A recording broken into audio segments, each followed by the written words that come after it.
Wow, beautiful people here. Really lovely, beautiful people here. For those of you who don't know me, my name is Kirsten Wilson. I'm the artistic director of Motus Theater, whose mission is to create original theater to support community conversation on critical issues.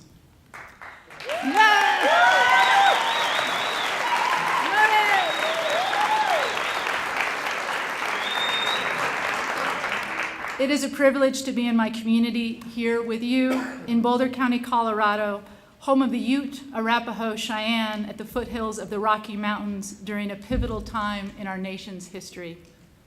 We are here today in solidarity with some of the amazing leaders in our community, public safety officials and the immigration rights leaders who were born in Mexico and undocumented.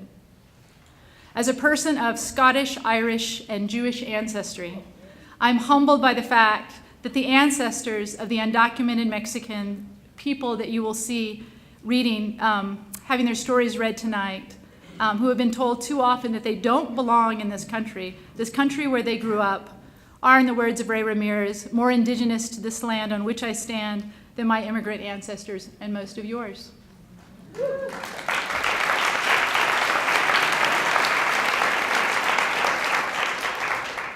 When I was reflecting on the importance of this performance today, I remembered a conversation I had with Arapaho documentary filmmaker Ava Hamilton and author Margaret Cole about the meaning of the word chief. We often hear the word chief and assume that this is a person with power, but I was told that for the Arapaho, the word we translate as chief would not have had that same meaning, that a chief was someone not with power, but with responsibility.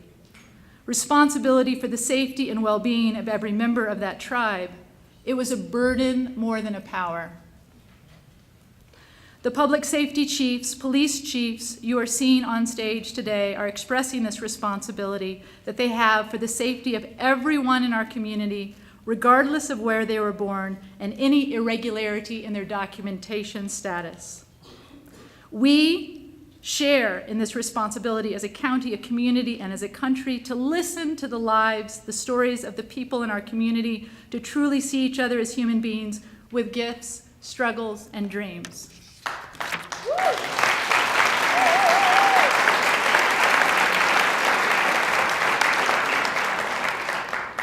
I have had the profound privilege of working with the dreamers you will see on stage today since 2012.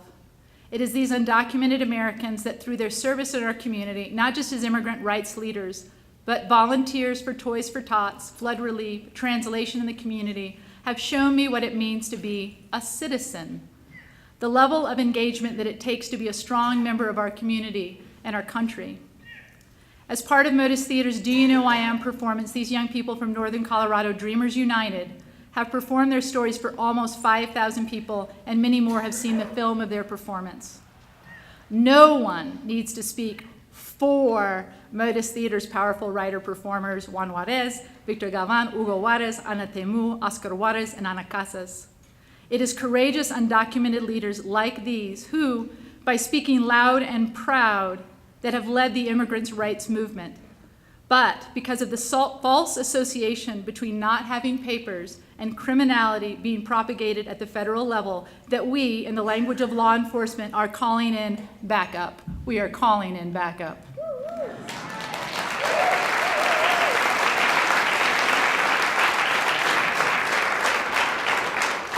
Boulder County's public safety leaders are standing in solidarity with these immigration rights leaders today. They are looking directly at the experience of people that are being threatened with exile, dehumanized by aggressive rhetoric, and standing with them, holding their stories, honoring their experience, witnessing their suffering from within the dignity of their office, one in which they could easily hide in the safety of bureaucratic procedure.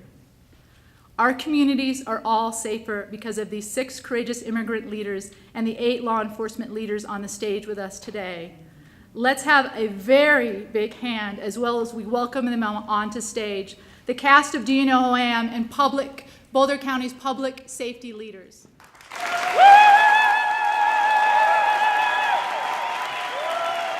Ana Cristina Temu, Oscar Juarez, Hugo Juarez, Victor Galvan, Ana Casas, Juan Huertas, David Hayes, Kim Koch, Melissa Zapp, Mike Butler, Rick Bashor, Stan Garnett, and Joe Pelle.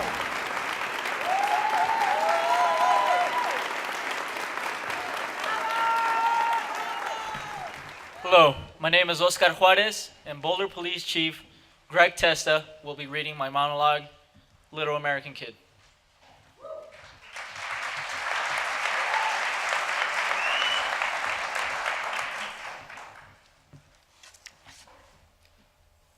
It really bothers some people that I'm here in the U.S. Others, they just simply don't care or have no clue. But there are some who really want to help out. Somebody once told me, "Go back home. Go back where you belong." they were talking about Mexico, but I don't even know what Mexico was like. I've been here since I was a little kid, saying the Pledge of Allegiance, saluting the American flag, since I can remember. And yet, people say I'm a criminal because I broke the law when I crossed the border. I didn't choose to be here. I didn't sit at a table with my family and take a vote as if we were debating where to go for summer vacation. I was clueless, not knowing what the situation was and why we were leaving my grandparents and the rest of my family. All I remember was being asleep in the car, in the front seat where you put your feet for I don't know how many hours. And now, if you still think I'm a criminal for breaking the law when I crossed the border while I was asleep, I've got to say, I'm pretty damn amazing. What criminal wouldn't want my gift? It was also confusing to me because basically I had the life of any little American kid. As soon as we arrived in the U.S., I went straight to elementary, out in the playground with my friends, because kids didn't care if you spoke English or not. You didn't need a social security card to be out in the playground playing hide and seek or tag. I didn't know I was any different from any other kid, except when I would get in trouble for doing what kids would do, at least my type of kid, for throwing crayons, hiding the teacher's markers so she wouldn't be able to write. You know, that type of kid. When my parents would get called into the school, I would see the frustration in their faces at not being able to speak English or say what they wanted to say to my teacher. And that's when I realized something wasn't quite right. But regardless of the struggles my parents had communicating with my elementary school teacher about my tendency to hide markers, I didn't realize my experience was any different from my classmates. I mean, I did notice some things as I got older. In middle school, I noticed racism. I noticed separation, and I noticed that my parents would get up every morning to go to work so that I could have the things I have. I noticed that, but still, there I was, just this little American kid. It wasn't until high school that I realized how I might have grown up with the life of an American kid, but now face the obstacles of an undocumented person. You see, 80% of my friends were white. I was the captain of the soccer team, played on the football team, dated this beautiful cheerleader, which, you know, in high school, that's your target, right? I was working with the Army after school, pledging to serve my country, doing drills. I had taken the pre-ASVAB test, the test that basically tells you your future in the military. My sergeant was like, "Oscar, your test scores are incredible, and for me, all of this was not a problem, amigo." But for once, I wasn't able to keep up with my friends. I wasn't able to get a driver's license. I wasn't able to apply for scholarships. And I wasn't able to plan out to what college and with what friends I would go to school with.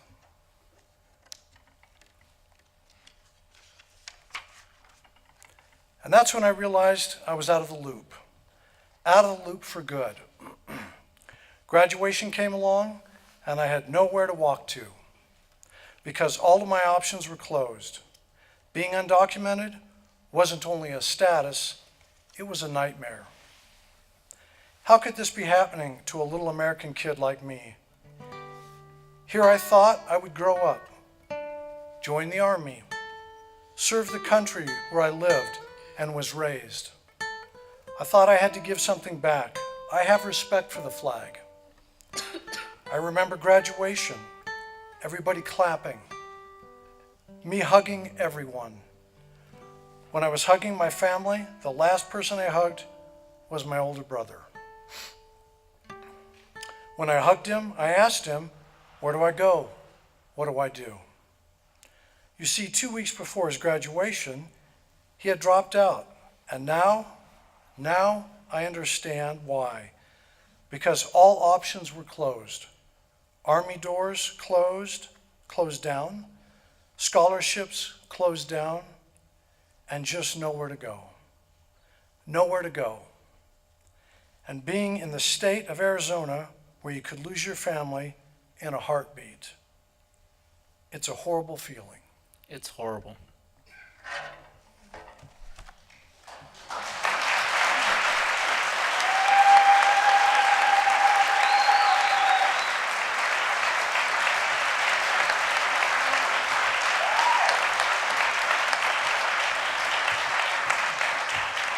Hello everyone, my name is Juarez, and the Longmont police chief will be reading my monologue called Do You Know Who I Am?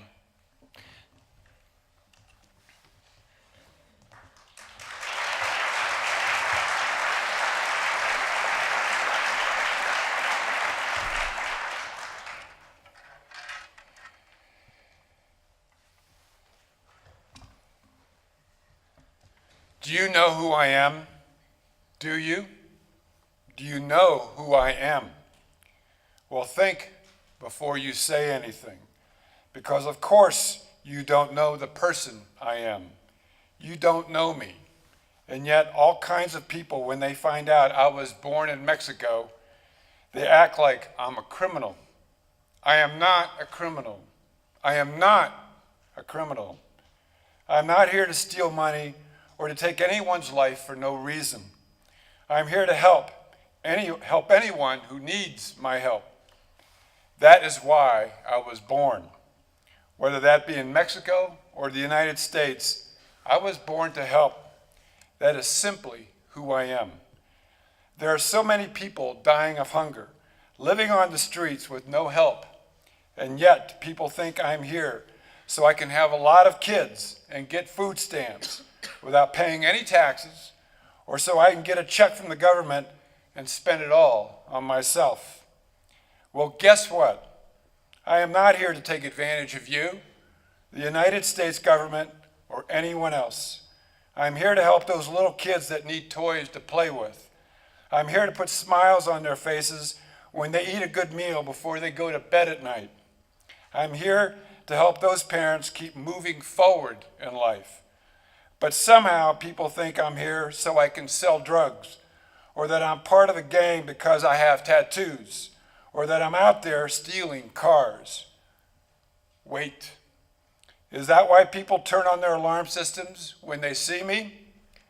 Well, I don't have a fancy car, and I don't want to steal yours. My car is good enough.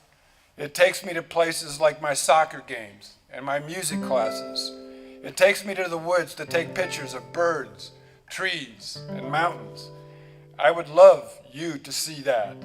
But when I try to show people who I am, they still see a criminal. And I just get so frustrated. If learning more about me, what I love, how I feel, doesn't change the way people think about me, well, then they probably need to see a psychologist. Which is fine with me because I'm working on my psychology degree.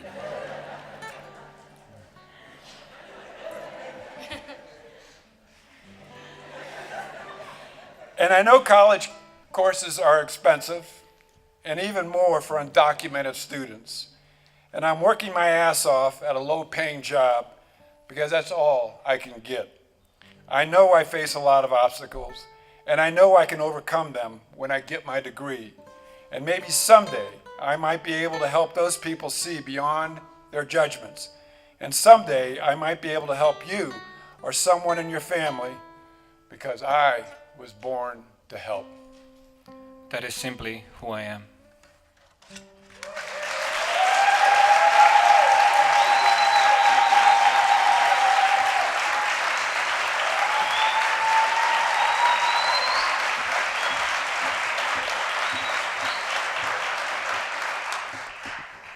My name is Ana Cristina Temu Vidrio, and the CU-Boulder Police Chief, Ken Koch, will be reading my monologue, His Head Held High.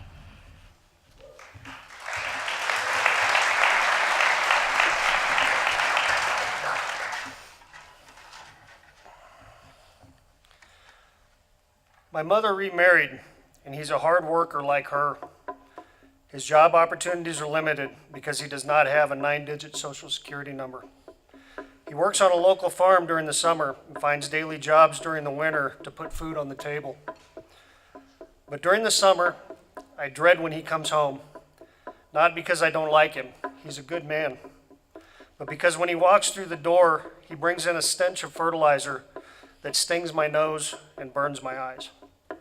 It can almost bring me to tears that his hard work and sacrifice is being sold at 88 cents a pound for the convenience of you and me and the American agriculture system.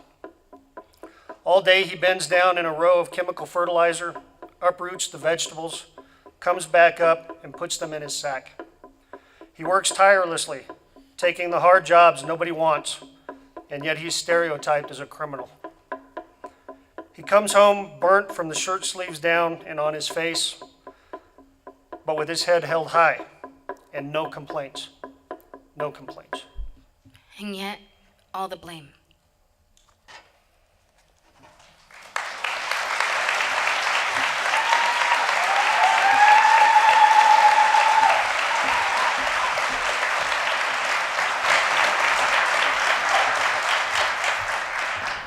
My name is Victor Galvan Ramirez. I want to dedicate my monologue to domestic violence victims who have not called the police because they're afraid it might trigger deportation proceedings. My monologue will be read by Bashor, the Lafayette police chief.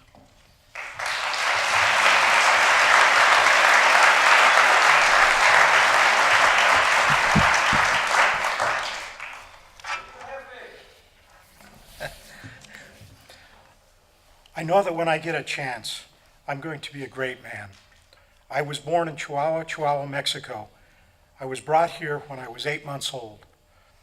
I do not know much about my dad's upbringing, but my mother grew up poor, the second youngest of 7 children. With her family struggling to keep food on the table, she would always choose work over school, even though she loved school.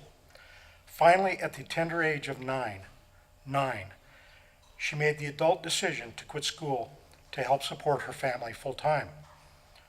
So when she and my dad made the decision to bring us to the United States, it's because she wanted us to have an opportunity she truly never had. She knew that if we grew up in Mexico, we would end up quitting school and working in a fabrica, a factory, for the rest of our lives if we were lucky. So we made a life here in Colorado, and even though we were in the land of opportunity, my mother was stuck. She was with a man who didn't love her or his family. After years of abuse, countless fights, my mother said, Ya basta! He kicked us out and disappeared from our lives. We moved in with our aunt, and my mother never batted an eyelash. She started selling burritos and tamales at bus stations, Burritos! taking any job that she could to keep food on our tables and clothes on her back. And me, I got to go to school. Tamales! The summer when I was transitioning from elementary school to middle school, I helped my mom sell burritos every day. Burritos! She would wake me up at 3 a.m. I would cut aluminum foil, heat up tortillas, and we were a two-person burrito factory. I remember always making the same stops. Burritos. We would go east up Colfax to Federal to Quincy, and on our way back, we would take Park Avenue West where the day laborers stood. Tamales. One day, when we hadn't sold that many and had tons of burritos left, Burritos. I asked my mom, why can't you get a real job like my friends' moms, a teacher or a secretary? I'm tired of selling burritos and being looked at like we're begging for money.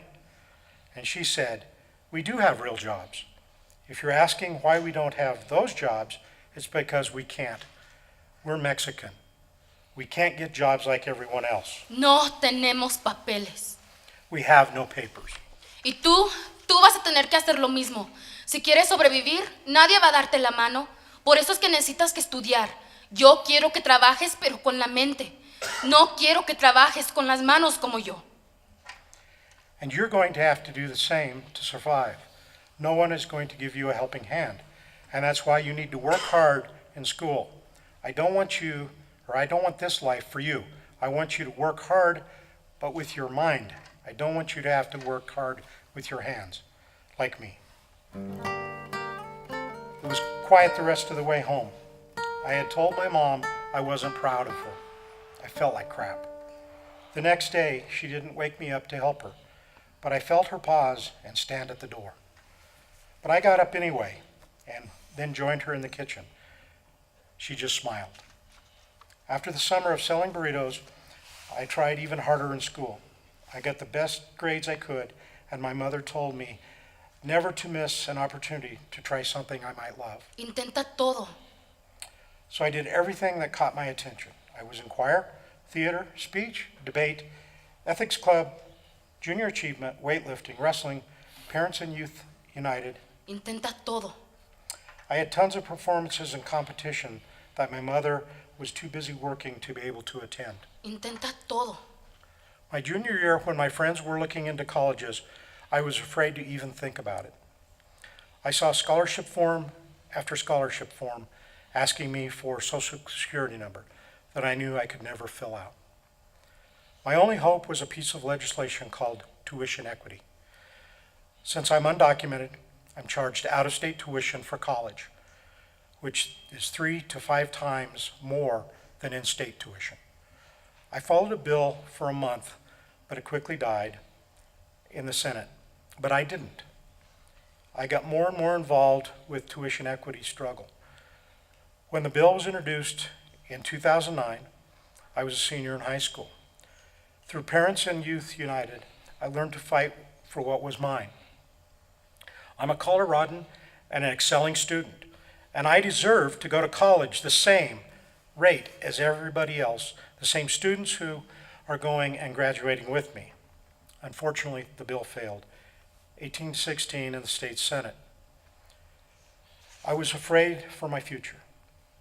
They had voted against me, and I couldn't go to college.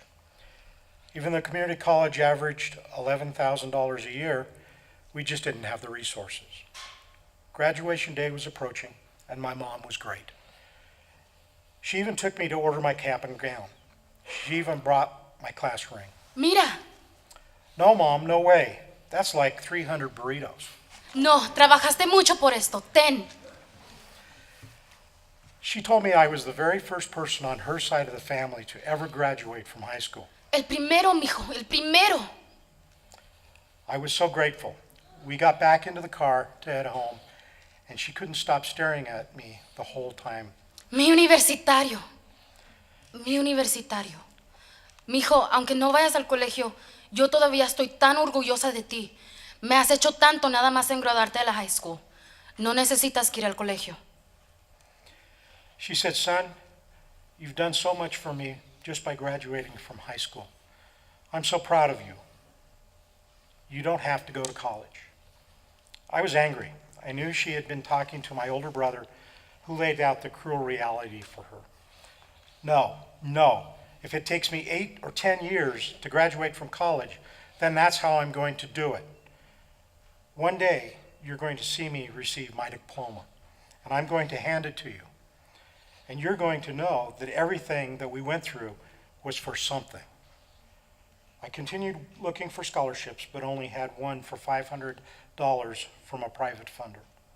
Then one day, out of the blue, my counselor, who knew I was undocumented, called so excited. She said I got Denver's Mayor's Commissioner's Youth Award for overcoming adversity. I didn't remember applying for that. She said I could only be nominated and that she had applied for me. It was for one free year at the Community College of Denver. I called my mom immediately. Graduation day came, and I was so happy that this was not the end. The rock of my life was there. My mother, my brothers, my entire family saw me graduate from high school. It was the proudest moment of my life. For most people, this was just a tradition or transition. For me, it was much, much more. The pain, the tears, the fear of being torn apart were worth it. But before I started my free year at the Community College of Denver, under the Mayor's and Commissioner's Youth Award for overcoming adversity, I found out that I didn't qualify for the scholarship. Due to some oversight, because I wasn't documented and not a Colorado resident, I didn't qualify for the blah, blah, blah, blah, blah, blah, blah. But being from such a strong family and community, I finished the first year of college anyway. I continued to fight for education equality through the Colorado Immigrant Rights Commission Coalition. And through our efforts and many others, we finally passed the Asset Bill, ensuring in-state tuition for all Colorado undocumented Americans. For the first time, college graduation for me and many others is truly in sight. Now I know that one day my mother's going to see me receive my diploma, and I'm going to hand it to her. And she's going to know that every job she ever took, every burrito that she ever made in the middle of the night when she truly needed sleep, every table she ever waited on, every toilet she ever scrubbed, everything that she ever had to put up with from my father was worth it. I am going to be a great man someday. I am and will always be my mother's son.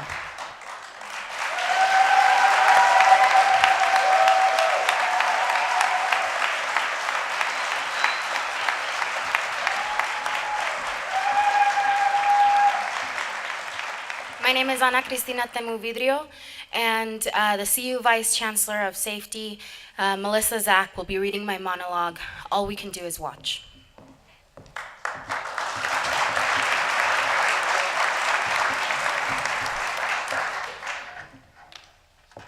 I'm typing my final paper on my way to school. Victor's thinking about the training he is about to give. We're in morning traffic. Everyone just had their cup of coffee, refreshed from a night's sleep, and is just casually driving to work. The traffic comes to a full stop, and I wonder if it was an accident or if the police had just pulled someone over. We're the last car in the line of traffic, and the next wave of cars should be coming soon. I see a blue car coming around the corner, and he's not stopping. I look at Victor, and he's looking at the mirror too. We're both watching this car speed towards us. Victor pounds on the horn. The man driving realizes we're at a full stop. We hear the tires screech. He's trying to brake, but it's too late. All we can do is watch.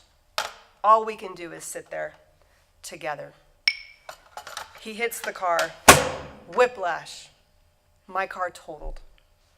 My simple morning, my day, my plans, like my car, wrecked. The man driving steps out of the car and has the nerve to ask if we should call the police. And when the cops arrive, we realize Victor could be arrested. You see, even though my husband only knows Colorado, he is undocumented. My wonderful husband, the man who drives me to school every morning from Longmont to Denver so that I don't have to wake up before dawn to catch the bus to be at my first class on time. The man who cheers me on as I speed type an essay on our way to school. The man who didn't do anything wrong, who was just at the wrong place at the wrong time when some asshole driving recklessly rear-ended us. Show me your driver's license. Say, give me your license. The police are focusing on him, ticketing him, Driver's license. debating whether or not to take him to jail, making him vulnerable to deportation. Driver's license. I thought, am I going to see my husband get taken away from me?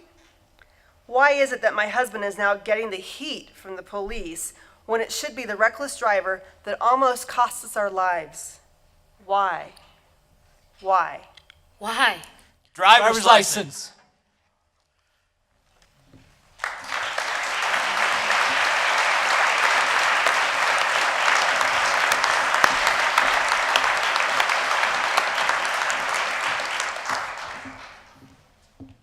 Hello, my name is Ana Karina Casas. My monologue is part of Salsa Loteria and is dedicated to all the kids who have been deported, who grew up in the United States and have been deported to a country they don't know. And it's gonna be read by Boulder County District Attorney Stan Garnett.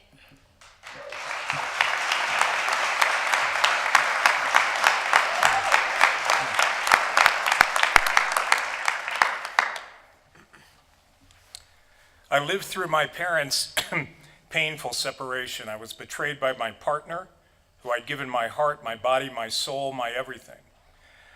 I faced the despair of being an undocumented high school senior with all kinds of dreams, but little chances of going to college. But for me, nothing has caused as much pain as the deportation of my brother. Nothing. I want to tell you about him, but I don't really know where to begin.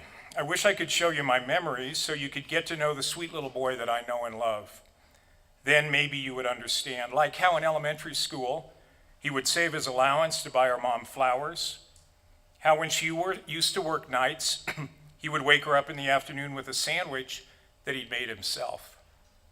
There are so many things like these that make Luis the sweetest boy I had ever known. I want to tell you his story, a story not many people have heard, of the undocumented students who give up, who lose their light. My brother, Luis Alberto Casas Ibarra, was brought to the United States as a little boy of 6. He grew up in Boulder. It was his home, the only home he ever knew. Told from the beginning that he could do anything if he worked hard, he was a really good elementary school boy, an honor roll student in middle school, and he started out good in high school too. But suddenly, he changed. He didn't want to go to school. He would lock himself in his room in the dark, not wanting to eat, not wanting to come out. I was so afraid that he would hurt himself. He started smoking weed and drinking, and he got caught. What a perfect example of a double standard. A Mexican teenager smoking weed is a criminal. A white teenager or even an adult smoking weed, they're only passing the time. 1 week after turning 18, my brother called me scared and crying. The police had arrested him, and he had many charges against him and an immigration hold. The only thing I could say to him was, "Se fuerte, Luis, aguántate y no llores." What happened to my brother? Well, besides the normal teenage craziness, he realized what it meant to be undocumented because he knew, we always knew, we just didn't realize the implications. For us, it meant that no matter how hard you work in high school to get good grades, it's almost impossible to go to college. We knew because it had happened to me. It also meant getting treated unjustly by the justice system. We knew because he saw his white friends getting arrested for DUI, but getting off with nothing but probation. Well, he got arrested and got jail time and hundreds of community service hours, not for drinking and driving, but simply for not having a driver's license, something we couldn't even get. Because we saw our mother work so hard, endless hours, sometimes up to 3 jobs, to give us a better life, and still we got called illegal aliens, criminals, parasites. So yes, my brother made mistakes. He got involved with people who were stealing from houses, but he never went into any house himself, and he never stole anything. But he still got charged for it. And he was forced to plead guilty because the lawyer who was supposed to defend him didn't even bother. How stupid we were to believe the lawyer was going to help you. How stupid and ignorant we were to believe that the system was just. The worst part of all of it is that after serving his jail time, the main reason he got deported was because he was accused of marijuana possession in Boulder. It is so hard to talk to you about Luis because I'm afraid you're thinking, he committed a crime, tough luck. He deserves to be deported. We don't want more criminals in our country. But how many of you at the age of 18 made mistakes? Think about it. How many of your sons, your brothers, your sisters, your cousins, your nephews did something stupid as a teenager and got into trouble with the law? And how would you feel if for that crime they were sent away forever to a dangerous city in a country they didn't even know, to lose everything and everyone that they loved? Does that crime equal the punishment? Is that justice? Tell me, is that justice? How can they deport people without caring at all? Why are we considered criminals for fighting for a better future for our children? They would say that the crime is how we do it. Why do they not come here legally? Well, the answer is simple. There is no way for poor people like us to enter legally into this country. If there were a way, thousands of people would not have died trying to achieve a dream, trying to improve their lives and the life of their family. The majority of the people who cross the border of Mexico and the United States are hardworking people, people that do not give up, people who risk their lives to improve the lives of their families. Do you believe in destiny? Do you believe in fate? Our fate was to be born fighters.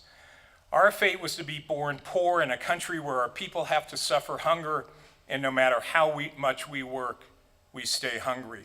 Your fate was to be born in the United States.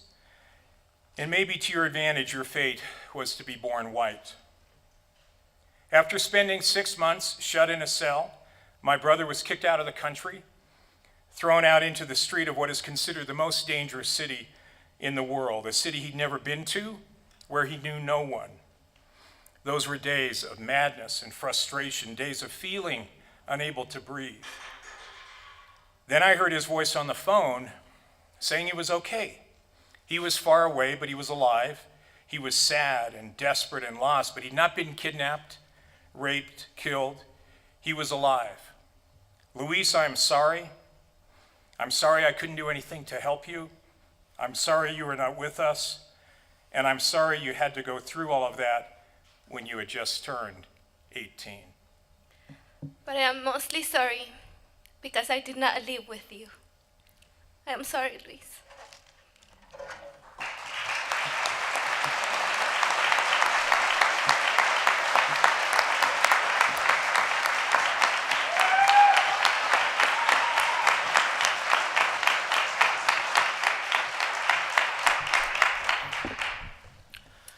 Hello everyone, my name is Juan Huertas, and Boulder County Sheriff Joe Pelle will be reading my monologue for a piece of paper.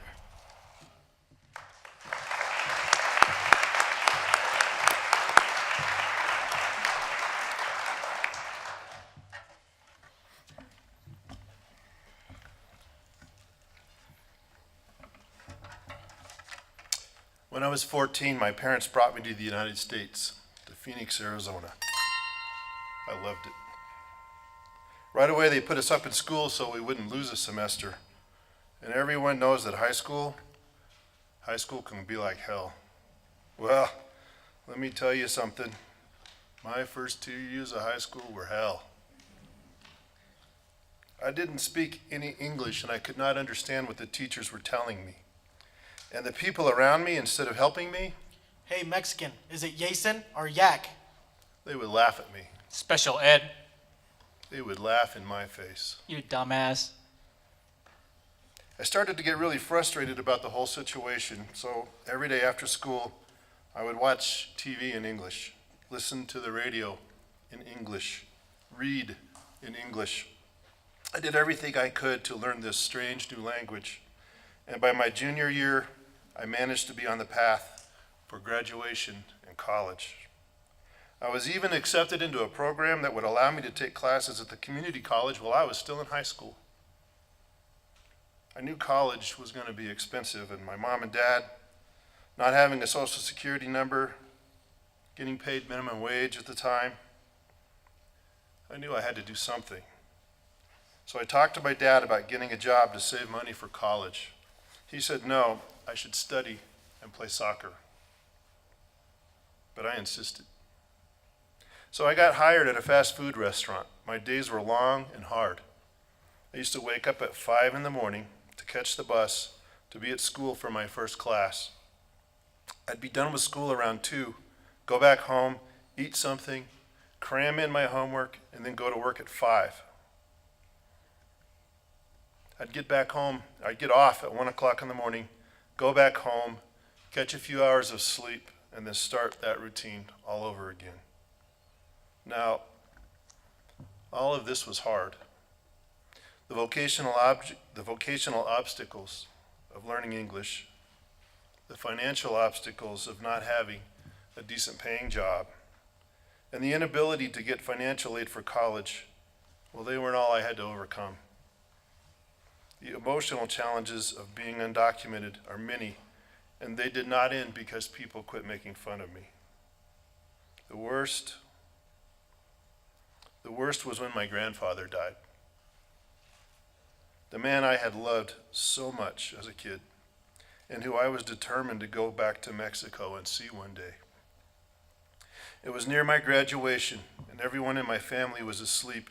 We received a call from my uncle in Mexico telling us that my grandfather had passed away.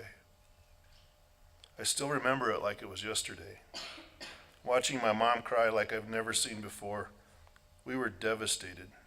And my mom knew he was sick, but she couldn't go say goodbye because she knew if she went back to Mexico, she might not be able to come back to us. I was so angry. It was harder on me than all I had been through so far, being undocumented, because for a piece of paper with numbers that we did not have, I had to see my mom suffer. My graduation day came and I was really happy because I had finally accomplished something big in life. I could see the happiness in my parents' faces, but for me, it was mixed feelings of both joy and sorrow, because all I could think about was my grandpa. When I received my diploma, I raised up my hands to the sky and I said, "This is for you, abuelito. This is for you, grandpa." After graduation, I was so excited to finally be in college. My plan was to go to the community college for the first 2 years because it was a lot cheaper, and then get top grades despite having to work full time, and then transfer to Arizona State so I could graduate from the best college. And then I got my big break. I joined the soccer team and they awarded me a scholarship that paid for half of my tuition. For me, it was a dream come true. I finally had the financial aid that could help get me through. But everything changed my second year of college. A new law came into effect in the state of Arizona, Proposition 300, mandating that all undocumented students would have to pay out-of-state tuition. I was so mad. I couldn't believe there were people trying to destroy not just my dreams, but thousands of other students' dreams as well. And while I was trying to figure out how am I going to pay for this out-of-state tuition, my soccer coach called me into his office and told me that they had to cut my scholarship due to my legal status. I was shocked. I didn't know if I wanted to cry or be angry. All I saw were doors closing in my face after all I had worked for. It was hard to go on, but I promised my parents that I was going to finish my degree. It didn't matter how long it was going to take me. I could only afford to pay a couple classes per semester. And a few years later, when I was about to get my associate's degree, the Arizona governor, Jan Brewer, signed another law SB 1070, better known as the Show Me Your Papers law. It gave police the right to check and verify our legal status in this country without a reason. My family and I were scared. When one of us would go out, we would worry if we were going to get pulled over by the police and eventually deported. I had a friend who had his car stolen, and the police, instead of investigating the theft, they deported my friend, leaving his wife and family and children without a father. My friend was not a criminal. So my entire family decided that to keep any of us from being deported, we would sell everything, or more like give everything away, and move to Colorado. I had to drop out of college. It was all starting over again. I've been living in Colorado for 7 years now, and I've managed to get back to school and finish my degree. But it ends up that the anti-immigrant laws here in Colorado are pretty similar to the ones in Arizona. By this time, my family, we decided not to run anymore, and I've decided to come out of the shadows and share my story and tell people like you that I'm not the only one with the same struggles. There are millions of students that are going through or went through the same thing I have. We are hoping for change and hoping you will help us make that change. In honor of my grandfather, my parents, and all the undocumented students working so hard in this country, I can tell you now that my name is Juan Manuel Juarez Luna. My name is Ana Karina Casas Ibarra. My name is Victor Galvan Ramirez. My name is Hugo Enrique Juarez Luna. My name is Oscar Juarez Luna. We're undocumented and unafraid and asking for immigration reform, so the hard work of every immigrant working so hard in this country will finally be rewarded and our dreams come true.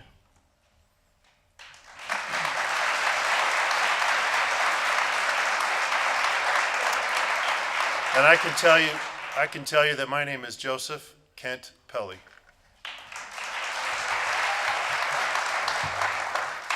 And I can tell you now that my name is Stanley Lewis Garnett. I am Rick Bashor. My name is Harold Michael Butler. My name is Greg James Testa. My name is Melissa Ann Zach. And my name is Kenneth Robert Koch. My name is David Daniel Hayes.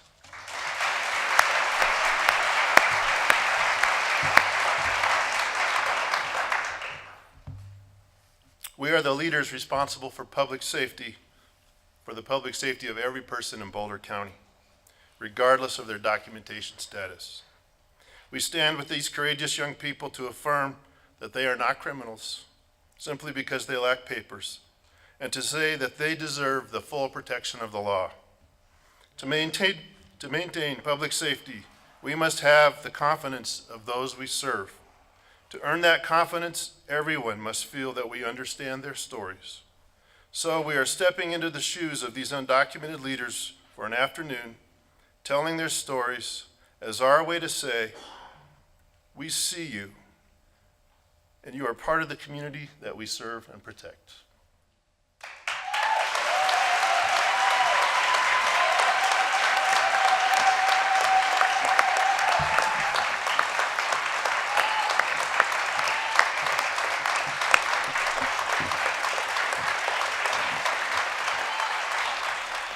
My name is Ana Cristina Temu Vidrio, and my monologue will be read by the Louisville Police Chief, David Hayes, and the monologue is called My 9-Digit American Dream.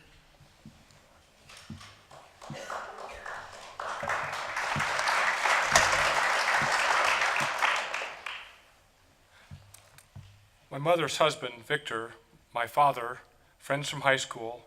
I could go on and on about people I love who are immigrants, undocumented, and the daily injustices, obstacles, and threats.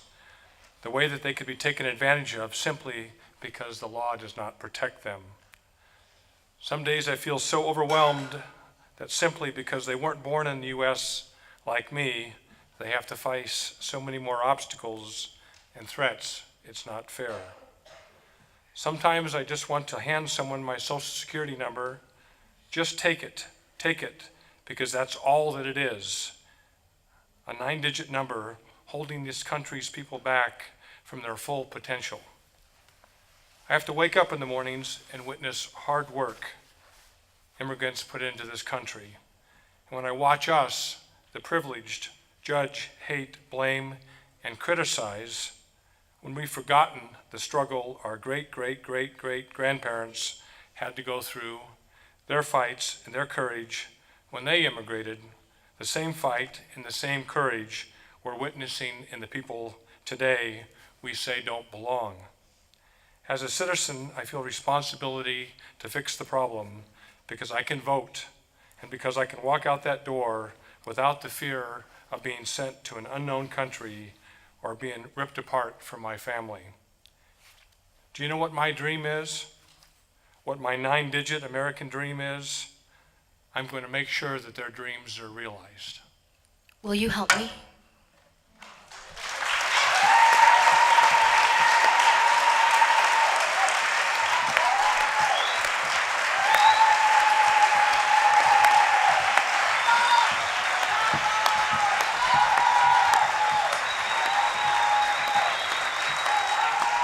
There's a lot of emotions that are in this piece, and so we have the pleasure of having the theme song that was written by an amazing musical theater artist named Carlos Heredia, and he wrote a theme song for the Do You Know I Am performance. So this is Ariel Hahn and Brian Mullins singing Carlos Heredia's Do You Know Who I Am. So just close your eyes and let yourself feel just all the experiences you're having in your body right now. Thank you.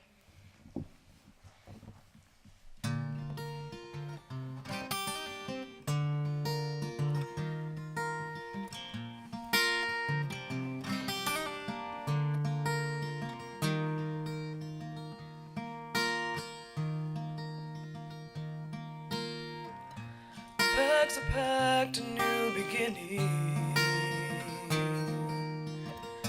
A warm embrace from abuelito. When I said goodbye, I didn't know it'd be forever.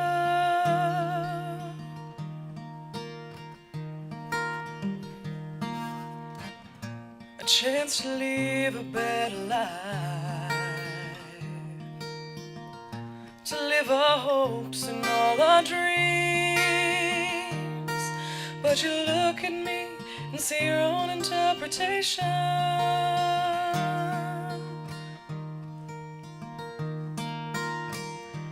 Do you know who I am? And turn a blind eye not to see. I'm a father, I'm a daughter, I'm the strength of family. No more living in the shadows, I have found the light inside of me.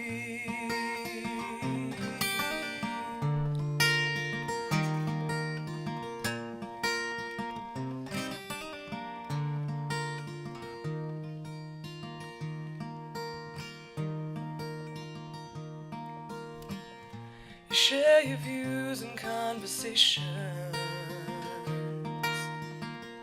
unknowingly talking about me. And it breaks my heart, 'cause you and I grew up together.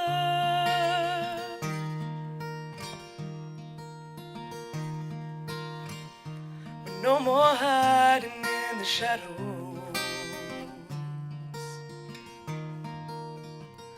I found my voice, I found my courage. Just about and ya mírame que estoy aquí.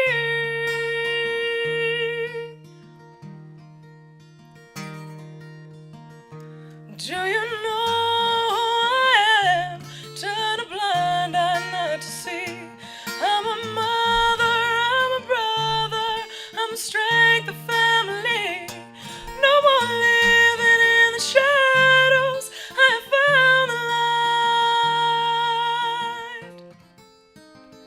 inside.